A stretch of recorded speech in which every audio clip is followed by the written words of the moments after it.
சின்ன சின்ன ஜோக்குகள்.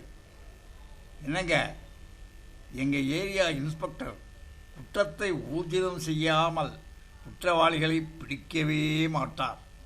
அப்படிங்களா? ஆமாம், கள்ளச்சாராயம் தானான்னு 2 பாட்டிலை குடிச்சு பார்த்த அப்புறம்தான் குற்றவாளிகளை கைது செய்வார். அப்படிங்களா? ரொம்ப நல்ல இன்ஸ்பெக்டர் தான். என்னங்க, நம்ம எம்எல்ஏ சுதந்திர தினத்தன்னைக்கு உஷாராக இருக்கணும்னு அவர் பையன்கிட்ட ஏதோ ரகசியமாக சந்தேகம் கேட்கிறாரே. ஆமாங்க, பெரிய ரகசியம் இல்லை.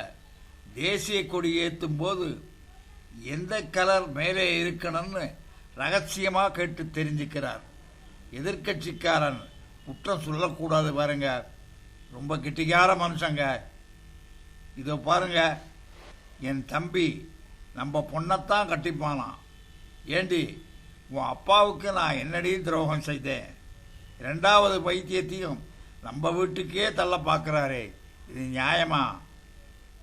என்னங்க, நம்ம தலைவர் சொல்கிறத கேட்டீங்களா? இப்போ அவர் வயசுக்கேற்ற அரசியல்வாதி யாருமே கிடையாதுன்னு சந்தோஷப்பட்டுக்கிறாரே, தெரியுமா? தெரியுங்க. 50 ஆண்டுக்கு முன்னால் நேருவே என்கிட்டத்தான் அரசியல் கற்றுக்கிட்டாருன்னு புருடா விடலாம்ங்கிற சந்தோஷத்தை தாங்க அவர் சொல்கிறாரு. அவருக்கு புருடா விட்டே பழக்கங்க.